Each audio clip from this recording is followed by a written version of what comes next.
Tombolnya untuk Honda Sensing seperti ini, Honda Lovers.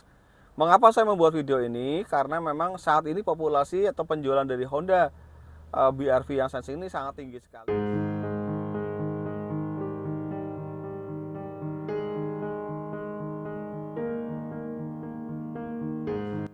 Sobat Extro dan Honda Lovers, kembali berjumpa dengan Extro TV Media Otomotif. Untuk kali ini saya ingin sharing kembali mengenai cara mengoperasikan Honda Sensing, tetapi ini dengan manual, ya, tanpa jalan. Saya yakin dengan menguasai operasi atau cara mengoperasikan Honda Sensing secara manual, artinya tidak jalan ya mobil berhenti. Nanti pada saat Honda Lovers akan mengendari mobil yang ada Honda Sensingnya, pasti sudah tahu, sudah bisa langsung jalan, tidak perlu harus mencoba lagi. Kita bisa mengetahui ya mobil ini masih terkunci. Ini kuncinya juga masih ada. Kita harus menyalakan dulu untuk kita praktek Honda Sensing dengan mobilnya berhenti. Ya, ingat kita harus menginjak rem dulu baru kita nyalakan. Pertama kali untuk menjalankan Honda Sensing ya nanti pada saat praktek, tentu kita harus menghidupkan namanya ini ya, tombol Honda Sensing. Nah, kita lihat di TFT meter di Honda BR Precision Sensing ini, kita lihat di sana ada warna hijau ya, sudah menyala. Itu berarti safety supportnya sudah siap, Honda Sensingnya sudah siap. Jadi kalau tadi saya pencet, saya tekan, ya nanti akan muncul seperti ini. Nah, kita lihat di sana untuk Honda Road Departure Mitigation-nya juga sudah centang ya.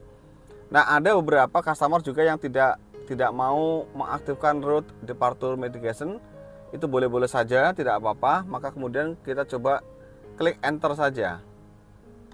Nah, kita lihat Road Departure Mitigation-nya off. Kita lihat tadi kan warna hijau, sekarang sudah kosong ya, warna hitam.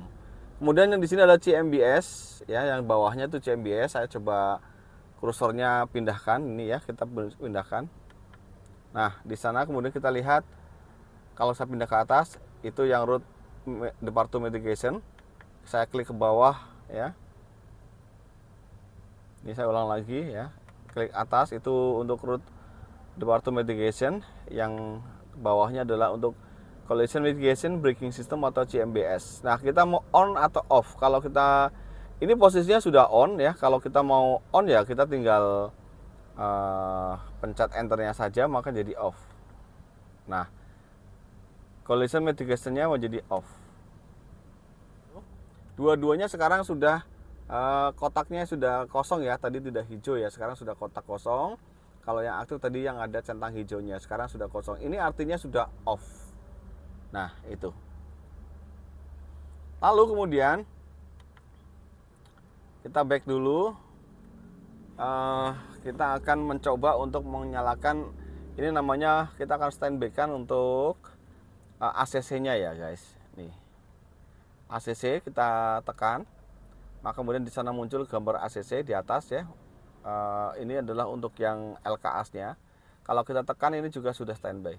Nah, nanti pada saat kita akan berjalan atau mengendari mobil, alangkah baiknya situasi misalnya situasi jalannya sudah sangat memungkinkan untuk melakukan sensing itu, maka ini sudah standby semua, sudah bisa jalan semua. Contoh misalnya untuk yang LKAS ya, sebelah kanan ini gambar LKAS ini. Beberapa syarat untuk LKAS. Yang pertama adalah kecepatannya 72 km ke atas. Kemudian ada marka ya yang terbaca oleh sensor. Ya, sensornya tentu pakai sensor kamera ya di kaca depan. Kemudian yang ini adalah untuk yang ACC-nya ya, Adaptive Cruise Control. Ini untuk mempertahankan kecepatan yang kita inginkan. Dengan cara apa? Pada saat kita berjalan, kemudian kecepatan di atas 30 km, maka kita bisa memencet rest ini ya, set rest. Nah, ini tidak bisa cannot set karena kondisinya kita sudah masih berhenti ya. Tapi nanti kalau sudah berjalan kita bisa pakai ini ya. Pada saat kecepatan 30 km ke atas kita klik rest plus aja untuk mengatur kecepatan yang kita inginkan ya.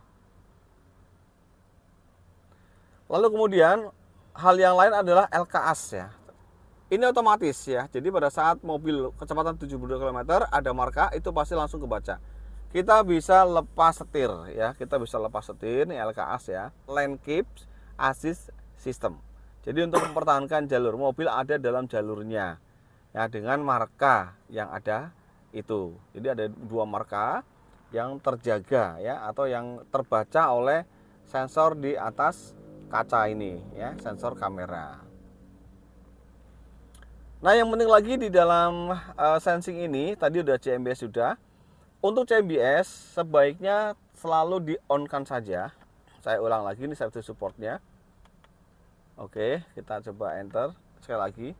CMBS sebaiknya diaktifkan saja ya, sangat membantu pengemudi pada saat kita tidak tahu juga tiba-tiba ada nyelonong mesin mobil atau motor nyelonong, ini membantu pengereman ya. Kemudian untuk RDM juga demikian, alangkah baiknya untuk diaktifkan saja. Nah, Honda Lovers, itulah Honda Sensing. Yang pertama itu di LKAS, Lane Keep Assist System, itu untuk menjaga jalur atau mobil dalam jalurnya. Ya, tadi syaratnya harus 72 km ke atas, kemudian ada marka ya, dua marka di depan mobil kita sehingga kita bisa lepas tangan nih ya. Jadi setelahnya kemudinya dijaga oleh sistem yaitu LKAS itu. Kemudian juga yang lain adalah LCDN. Nah, LCDN ini unik sekali di mana lead car defactor notification ya, ini notifikasi pada saat mobil kita berhenti nih, kemudian ada mobil jalan di depan kita, maka kemudian nanti di TFT meternya akan ada indikator yang membunyikan, yang mengingatkan kita, reminder ya, untuk kita segera mengikuti mobil itu jalan. Sudah jalan nih gitu, yuk jalan gitu.